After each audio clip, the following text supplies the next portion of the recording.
저 성산고등학교 내렸어야 되는데. 고등학교 지나간 거죠? 여기서 네네. 201번으로 타선이 환승될 거예요. 아, 네, 괜찮습니다. 고맙습니다.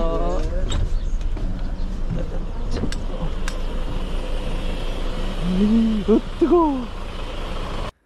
버스를 잘못 내렸습니다. 원래 21길 걸으려고 했는데 버스에서 내려보니 도저히 걸을 날씨가 아닙니다. 30도가 넘는 더위와 습기에 아예 여정을 바꾸기로 합니다. 우도로 가는 성산 여객터미널이 가까워서 그리로 발길을 돌렸습니다. 상황에 맞추어서 계획은 변할 수 있는 것이니까요.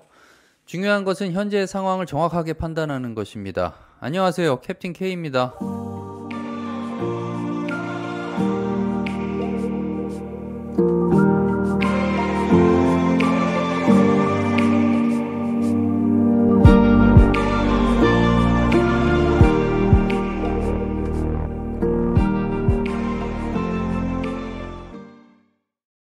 우도를 여행하면서 신공항에 대한 생각을 해보았습니다. 지난번 올렸던 제2공항 이게 맞는 걸까 해서 언급했던 급변풍과 양배풍이 항공기 운항에 미치는 영향에 이어서 이번에는 현재 제주공항이 또 어떤 문제가 있어서 신공항이 필요한 것인지 살펴보겠습니다. 개인적인 경험에서 출발했지만 저의 이야기는 한국항공운항학회지의 연구 논문을 참고하시면 더욱 자세하게 들여다보실 수 있습니다. 제가 더보기란에 링크를 걸어 놓겠습니다. 그리고 제가 이런 이야기들을 하는 이유는 현재 기본계획 고시가 된 제주의 신공항 건설을 위한 1년간의 환경영향평가 과정에서 이러한 것들을 면밀하게 검토해 주셨으면 하기 때문입니다.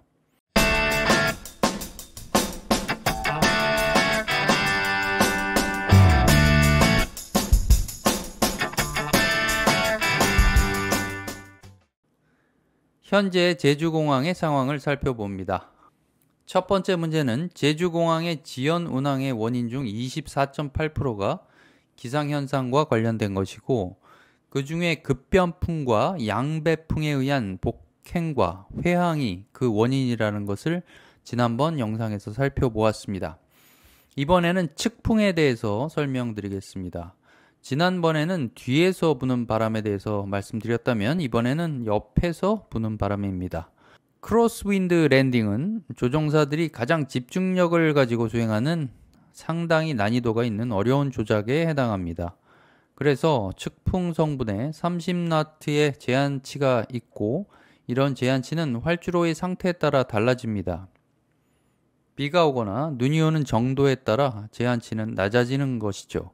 그리고 자동 착륙 장치를 이용할 때도 달라지며 마지막으로 시정의 정도에 따라서도 제한치가 달라집니다.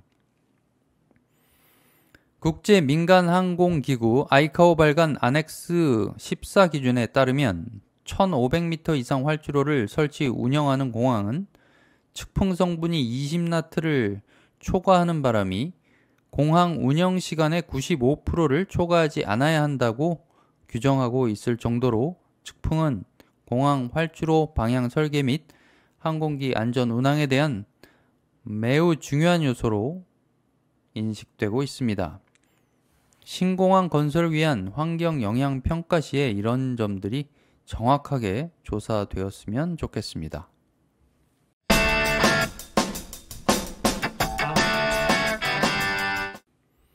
두 번째입니다. 인천공항, 김포공항에 이어서 클래스 B 공역이 되었을 만큼 제주공항은 트래픽이 많습니다. 우리나라의 관제 공역, 항공교통 업무에 따른 구분으로 보면 A등급 공역은 2만 피트 이상의 항로를 이야기하는 것이고요. B등급은 이제 계기 비행과 시계 비행 간의 이제 분리를 포함한 항공교통 관제 업무가 제공되는 곳을 말합니다. 인천공항이나 김포공항을 생각하시면 되겠습니다. 자, 이 중에 제주공항도 포함이 되는데요. 클래스 B 등급의 관제 공역임에도 불구하고 단일 활주로를 운영하고 있고 많은 트래픽이 있기 때문에 열악한 상황 속에서 많은 관제사 분들이 이제 수고를 하고 계십니다. 늘어난 운항 편수로 인해서 배분된 슬럿이 현실적으로 포화 상태입니다. 따라서 구조적인 항공기 연결에 의한 출도착 지연이 발생할 수밖에 없습니다. 더구나 이레귤러가 생기면 공항은 폐쇄되기 십상입니다. 얼마 전에 대한항공의 항공기가 이륙을 중단하게 되면서 2시간여 제주공항이 폐쇄된 적이 있었습니다. 그래서 많은 항공기들이 회항을 했고 또는 공중대기를 하면서 활주로가 다시 재개되기를 기다렸죠. 자, 그러면 여기서 이륙 중단을 이야기하려는 것은 아니고요. 같은 사건이 다른 공항, 인천공항이나 김포공항, 또 청주공항, 대구공항 같은 곳에서 벌어졌으면 과연 그렇게 많은 시간이 딜레이가 되었을까 하는 것입니다. 인천공항은 활주로가 4개이고 김포공항과 대구, 청주 대부분 공항들이 병렬 활주로를 가지고 있습니다. 즉 활주로가 2개 이상인데요. 자, 이런 경우에 똑같은 사건이 제주에서의 이륙 중단 사태가 벌어졌을 경우에 그렇게 많은 시간이 지연이 됐을까 하는 것입니다. 공항이 폐쇄되는 일은 없었겠죠. 다른 활주로를 이용해서 이착륙이 가능했을 것이고, 물론 시간은 조금 지체가 됐겠지만 공항 자체가 폐쇄되는 경우는 없었을 겁니다. 이런 면에서는 현재 제주공항 활주로가 실질적으로 하나라는 것은 매우 아쉽습니다. 한라산 때문에 어디에 공항을 건설하던 급변풍과 측풍을 피할 수 없다면 현재 공항을 확충하는 것도 하나의 방법이 될 수 있을 것입니다. 공항의 북쪽을 매립해서 지금보다 더 넓고 긴 캣 3라는 저시정 절차까지 수행할 수 있는 활주로를 신설하는 것도 생각해 볼 수 있습니다. 저시정 상태라는 것은 시정 장애가 일어나는 현상입니다. 안개 등으로 가시거리가 짧아지는 현상을 말합니다.